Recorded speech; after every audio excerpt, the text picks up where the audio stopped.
नमस्कार, मैं हूं Manoj Saini. IND mid session में आपका स्वागत है। 5 बड़ी खबरों को लेकर एक बार फिर आपके साथ, और इन खबरों के जरिए आपको ले चलेंगे सियासत की तरफ। इन खबरों से आपको यह भी दिखाएंगे कि कहां हुआ विवाद और कुछ दिलचस्प खबरें। चलिए शुरुआत करते हैं और समझते हैं आज की 5 कौन सी बड़ी खबरें। तैयारी जीत की, नसीहत काम आई, हमका बंगला दई दो, कांग्रेस में कलह, वीकेंड पर भोपाल बंद।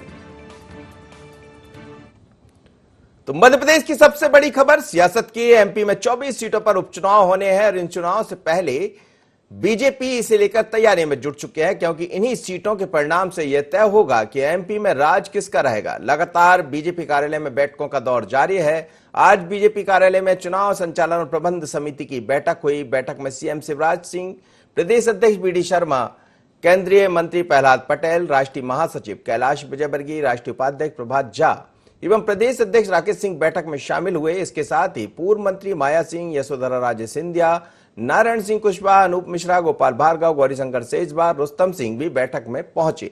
तैयारी जीत की है तो मध्य प्रदेश में चुनावी तैयारियां तेज दिखाई दे रही है। चुनावी में बैठक को लेकर बात कही जा रही कि यहां मंथन हुआ है, संचालन प्रबंध समिति की बैठक हुई है, लेकिन क्या हुआ बैठक में, क्या कहना है जो लोग पहुंचे थे, जरा सुनिएगा।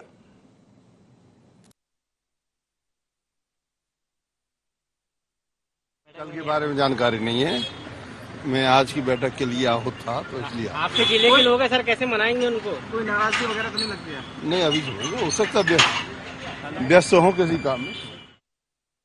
थे बीजेपी में आके हमें ऐसा बिल्कुल महसूस नहीं, ऐसा लग रहा है जैसे हम पहले से यहाँ यही थे और ये सब हमारे साथ के लोग। मतलब मुख्यमंत्री कमलनाथ से मिलते थे तब भी ऐसे लगता था आपको दूसरे गुट के नेता से मिल रहे? नहीं, मेरी बात सुनो। मुख्यमंत्री जी चूंकि हम विधायक थे बात, लेकिन बात मिलना बहुत महत्वपूर्ण नहीं है। बात यह कि हम जो क्षेत्र के विकास की बात कर रहे हैं उनके मिनिस्टर से मिल रहे हैं, तो मिनिस्टर का एटीट्यूड हमारे प्रति, और बहुत सारी चीजें आएंगी जब चुनाव आएंगे तो बहुत सारी चीजें निकलेंगी।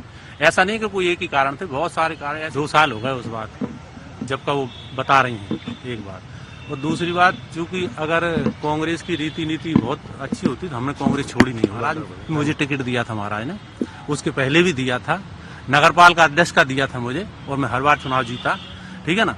और महाराज, मैंने कल आपने सुना होगा कि महाराज ऐसे हजारों कार्यकर्ता हमारे क्षेत्र में मिल जाएंगे जिनके उनके बीमारी में या कोई परेशानी में महाराज मदद करते हैं। करोड़ों रुपए साल में वो खुद के पर्सनल अकाउंट से दान करते हैं लोगों की मदद में।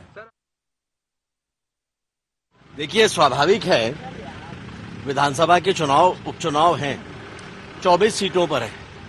भारतीय जनता पार्टी का एक एक कार्यकर्ता प्राणपण से इस चुनाव को जीतने में लगा है। स्वाभाविक है, रणनीति को लेकर, आगामी तैयारियों को लेकर ये बैठकों का क्रम होता आया है और होता जाएगा।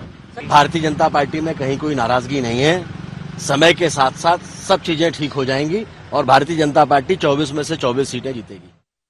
देखिए, मैंने कहा ना, हमारी जो राजी नाराजी थी वो कहीं ना कहीं संगठन ने एक बार नहीं 2 बार बुला के, खास करके हमारे प्रदेश अध्यक्ष जी ने, संगठन मंत्री जी ने, हमारे नेता शिवराज सिंह जी ने समस्या का पूछा है, उसका समाधान कारक जवाब भी हमको मिला, इसलिए हम कहीं ना कहीं संतुष्ट हैं। पार्टी ने कहा वो व्यवस्था पार्टी का जो हमारे संगठन है उसके नियमों के अनुसार होती है, उस नियमों के अनुसार उस पर कार्य। मैं पार्टी के लिए काम करने के लिए तैयार हूँ, मैं पार्टी के साथ। चलिए, तो भारतीय जनता पार्टी में चुनाव से पहले एक दूसरे को मनाने, मान मनोबल का खेल जारी है। इस बीच में खबरें तरह तरह की आ रही थी। कहा जा रहा था दीपक जोशी नाराज है।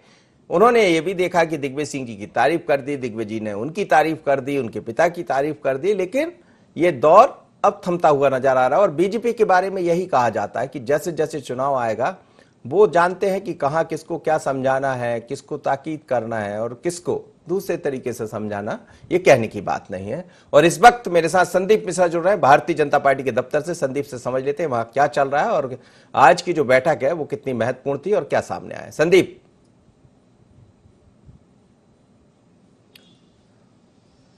बताएं। संदीप, बड़ी दिलचस्प बातें सामने आ रही। दीपक जोशी कह रहे हैं कहीं कुछ नहीं है, जज्जी कह रहे हैं कि साहब तो हमारे महाराज ने तो कई लोगों को दान कर दिया, वो ऑडियो का जिक्र भी कर रहे हैं, लेकिन ओवरऑल ये मान लिया जाए कि जो कई दिनों से एक दूसरे के बीच में रार दिखाई दे रही थी, तकरार दिखाई दे रही थी, अब वो थम जाएगी।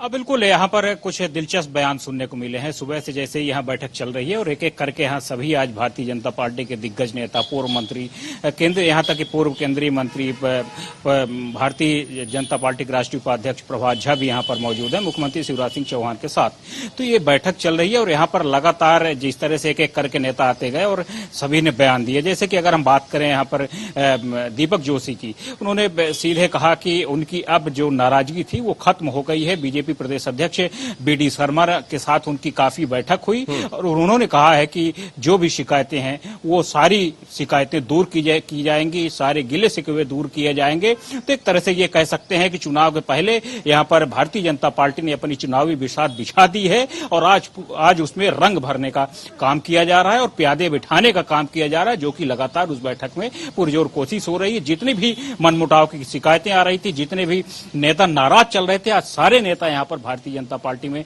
इकट्ठे थे और सबको करीब करीब यहाँ पर मना लिया गया है। जी, लेकिन ये बड़ी दिलचस्प बात कह रहे हैं आप संदीप कि मना लिया गया। मना तो लिया गया पर मान जाएंगे। और हालांकि भारतीय जनता पार्टी के बारे में ये कहा जाता, जो भी नहीं माना हो याद करिएगा उमा भारती को, याद करिएगा प्रहलाद पटेल को। ऐसे बहुत सारे नाम है जिन्हें हम याद करेंगे तो लौट के बुद्धू घर के आए। इसी तरह की स्थिति शायद बीजेपी के रहने वाले लोग ये समझ जाते हैं और ये समझ रहे होंगे कि मना रहे हैं तो मान जाए, नहीं माने तो फिर क्या होगा।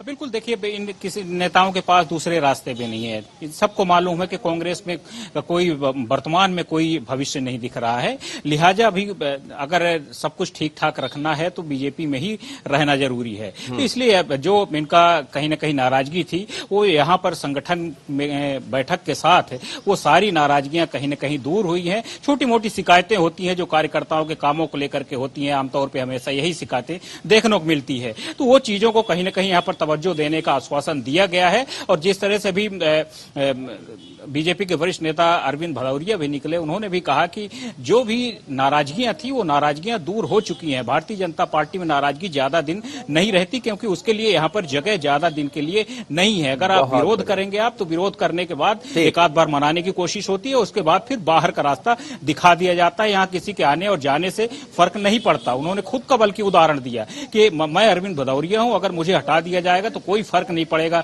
भाजपा को फर्क पड़ेगा तो मुझको पड़ेगा। तो इस तरह से नेताओं में कहीं न कहीं आज की बैठक से कुछ एक अलग बदलाव देखने को मिला है। चलिए, बदलाव ही देखने को मिला। और यदि बैठक से बाहर निकले तो फिर यह भी कह दिया होगा कि रहिए, समझा रहे समझ जाइए, नहीं समझे तो फिर बाहर चले जाइए। और अभी तक जो गए उनके क्या हाल हुए तो समझ लीजिएगा पार्टी में है जब तक ही। और दुनिया में कहीं भी आप काम कर रहे हो, किसी संस्थान में काम कर रहे हो, किसी पार्टी में काम कर रहे हो, जब आप पार्टी से बड़ा अपने आप को समझने लगे, जब संस्थान से बड़ा अपने आप को समझने लगे, तो उस दिन अपनी डायरी में लिखना शुरू कर दीजिए कि आपके दिन अब ठीक नहीं है। चलिए अगली खबर की तरफ हम बढ़ते हैं। अगली खबर, आपको याद होगा कि कुछ दिन पहले गौरीशंकर सेजवार ने एक बात कही थी और सवाल यह था कि बात ही बात में जो इशारा नजर आ रहा था वो उन्होंने प्रभु राम के ऊपर खड़ा किया था, जो पूर्व में कांग्रेस में थे, वर्तमान में भारतीय जनता पार्टी में है। और नसीहत दी थी गौरीशंकर सेजवार ने, लेकिन अब नसीहत काम होती नजर आ रही। प्रभुराम चौधरी का बयान भी सामने आ गया। उन्होंने कहा गौरीशंकर सेजवार के अनुशासन और सामंजस्य वाले बयान पर कहा है कि वो हमारे वरिष्ठ नेता है, हम उनकी सीख का पालन करेंगे, सभी से सामंजस्य बनाकर रखेंगे। दरअसल बीजेपी को 24 सीटें चुनाव में लड़ना है और उस चुनाव में एक सीट सांची की भी है, जहां से पहले गौरीशंकर सेजवार चुनाव मैदान में थे। 2018 में मुदित सेजवार वहां से चुनाव लड़े लेकिन हार गए और प्रभुराम चुनाव जीत गए। पर पहले क्या कहा था और बाद में प्रभुराम चौधरी ने क्या कहा, नसीहत कैसे काम आई, जरा देखिए इस नसीहत को।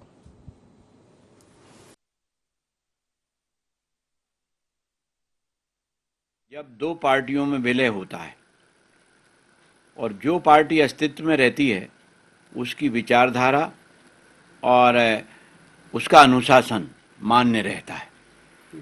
दूसरी परिस्थिति यह है कि यदि एक पार्टी और एक घटक मिलके यदि सरकार बनाते हैं तो इसमें अनुशासन की और विचारधारा की मानने की आवश्यकता इसमें नहीं है। मध्य प्रदेश में एक घटनाक्रम ऐसा हुआ है, इसमें सिंधिया जी के समर्थक और कांग्रेस के कुछ विधायकों ने पार्टी से इस्तीफा दिया और इस प्रकार भारतीय जनता पार्टी की सरकार बनी और उनके इस सहयोग से बनी। अब ये निश्चित रूप से इन्होंने पार्टी की मदद की है तो कहीं ना कहीं ये मंत्री भी बनेंगे, तो मंत्रिमंडल के विस्तार में इनका नाम भी आएगा। तो एक महत्वपूर्ण बात यह है कि यदि हम पार्टी की विचारधारा, भारतीय जनता पार्टी की विचारधारा और उसके अनुशासन को ये लोग अंगीकार कर लेंगे तो निश्चित रूप से कहीं कोई मंत्रिमंडल के गठन में कोई कठिनाई नहीं आएगी। अब ये इन्होंने इस्तीफे दिए हैं तो संभावना ये है कि इनको अपने अपने क्षेत्र से चुनाव भी लड़ना पड़ेगा।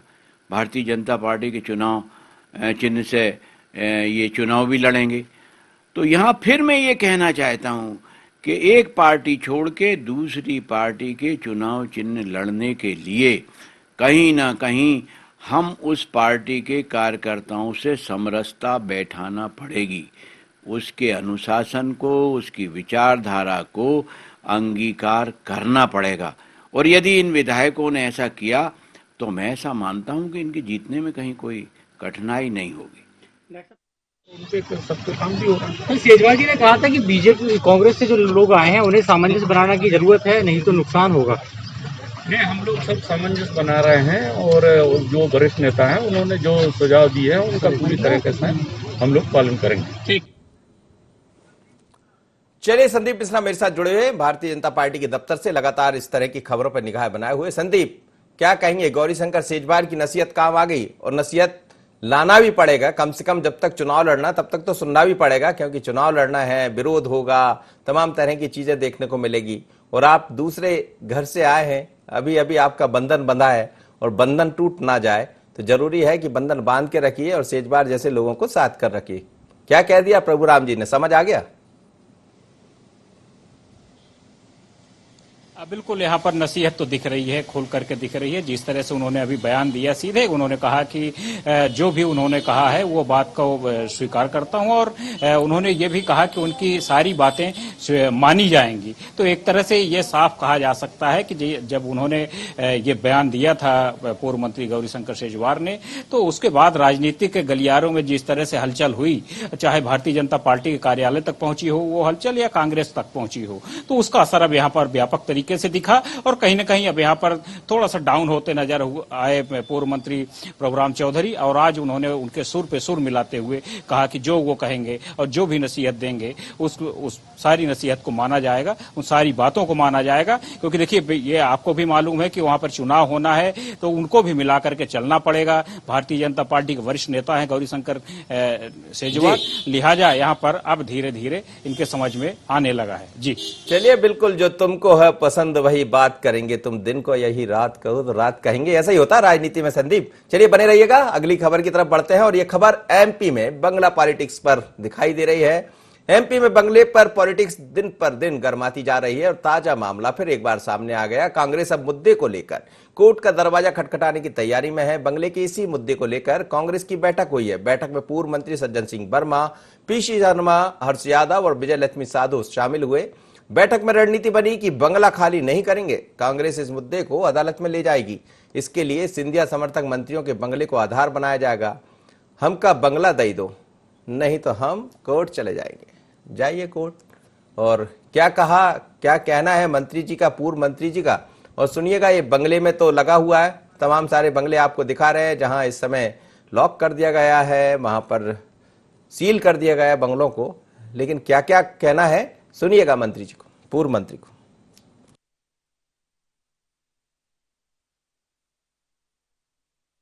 निश्चित तौर पर ये बदलेगी कार्रवाई।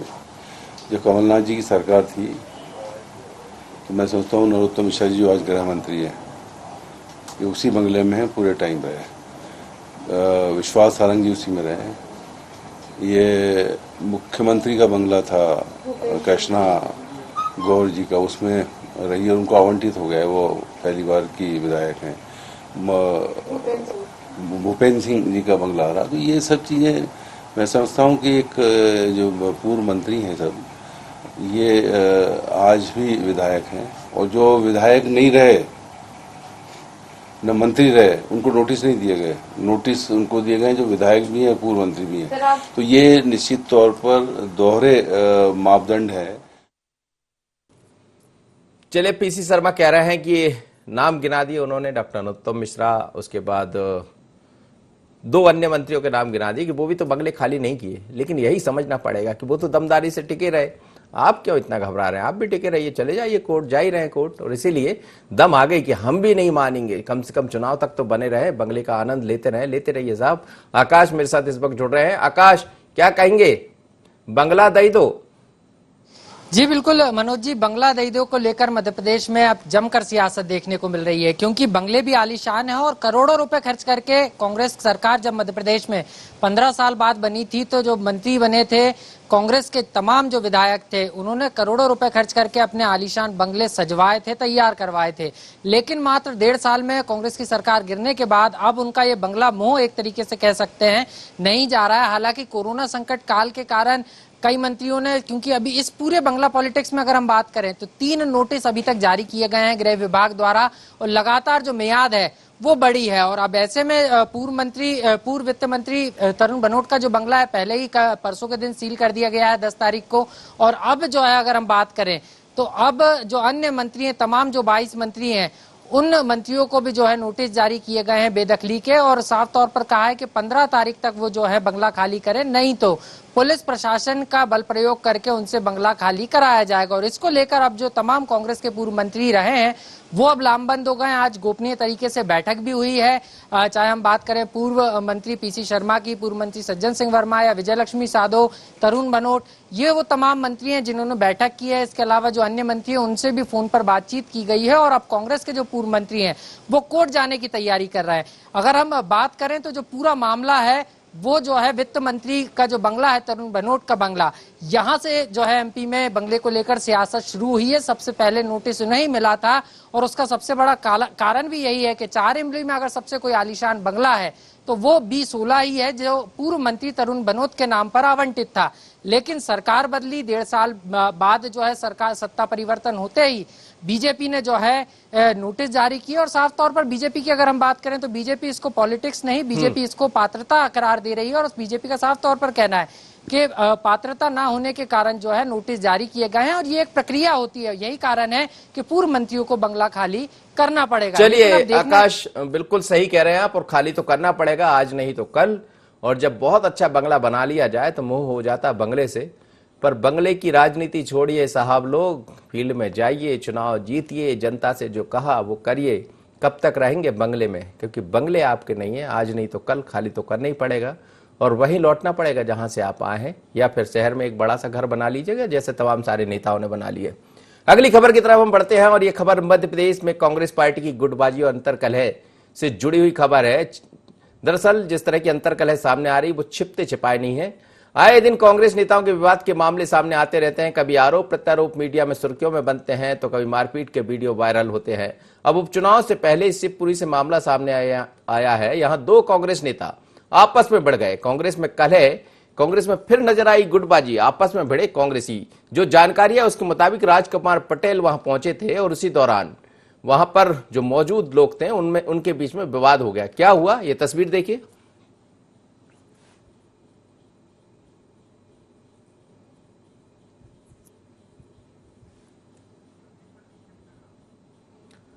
तो ये शिवपुरी से तस्वीर वीडियो आपको दिखा रहे हैं। जो वीडियो सामने आया है उसमें आपस में भिड़ लिए कांग्रेसी, और कांग्रेसी के कारण यही होता है, आपस में भिड़ भिड़ कर पार्टी छोड़कर चले गए 22 विधायक, और आज उपचुनाव की दहलीज पर खड़े हैं। ऐसे में आपस में लड़ते रहे तो फिर होगा क्या? शिवपुरी गुना वैसे भी ज्योतिरादित्य सिंधिया का क्षेत्र माना जाता है। चलिए हमारे संवाददाता योगेंद्र जुड़ रहे हैं इस वक्त। योगेंद्र से समझ लेते हैं आखिर विवाद की वजह क्या रही। योगेंद्र, क्या कहेंगे, ये जो विवाद दिखाई दे रहा है जिसमें तमाम नेता कार्यकर्ता एक दूसरे से भिड़ रहे हैं, वीडियो बड़ा छोटा है लेकिन कमाल का है। मनोज जी, बताना चाहूंगा जिस प्रकार से मध्य प्रदेश में उपचुनाव होना, उन 24 जो उपचुनाव होना उनमें पूरी एक विधानसभा है जिसमें भी उपचुनाव होना है। इसलिए जो नेता हैं उनका दौर लगातार पौड़ी में बैठकों का शुरू हो चुका है और कांग्रेस से कल विधानसभा जो उपचुनाव के प्रभारी बनाए राजकुमार पटेल जी, वो पौड़ी में आए। उन्होंने कार्यकर्ताओं की बैठक ली। कार्यकर्ताओं की बैठक के बाद सर्किट हाउस में जब वो कार्यकर्ताओं से मिल रहे थे, तभी यूथ जो सेवा दल के अध्यक्ष हैं और कांग्रेस के ब्लॉक अध्यक्ष, उनमें दोनों में विवाद बढ़ा। विवाद का कारण ये रहा कि राजकुमार पटेल जी को यूथ सेवा दल के अध्यक्ष अपने घर ले जा रहे हैं, तो ब्लॉक अध्यक्ष बोले कि जे भाजपा में भी काम कर चुके हैं, बीएसपी में भी काम कर चुके हैं और आप इनके उस विवाद में गाली गलौचों की नौबत आ गई और इसका बीच बचाव जो राजकुमार पटेल है उन्होंने किया। अच्छा, तो विवाद थम गया था, बाद में दोस्ती हो गई क्या, या फिर ये जो विवाद है आगे चलकर उपचुनाव में भारी पड़ जाएगा कांग्रेस को? अब जिस प्रकार से विवाद की बात की जाए तो पौड़ी में जो ब्राह्मण वोटर हैं वो ज्यादा हैं और जो लग रहा है ये विवाद अब उपचुनाव में जो कांग्रेस है उसको घाटा देगा और उपचुनाव के जो परिणाम है वो इसके विपरीत आ सकते हैं। चलिए ठीक है, निगाह बनाए रखिएगा। आप पोहरी में हो और वहां से विधानसभा चुनाव भी होना है और ये बता रहा है कि आगे आगे देखिए होता है क्या।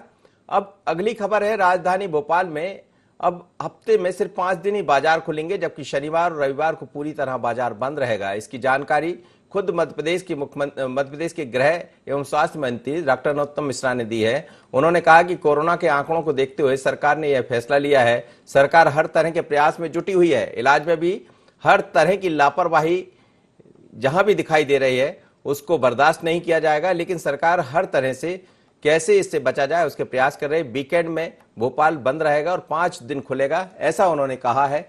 क्या कहा डॉक्टर नरोत्तम मिश्रा ने, पहले ये सुन लेते।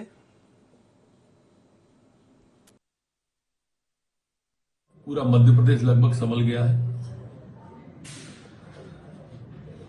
भोपाल का है, अब आज ये भी तय किया है कि अब भोपाल 5 दिन खुलेगा, पूरा भोपाल खुलेगा 5 दिन और 2 दिन शनिवार इतवार इसको बंद रखेंगे।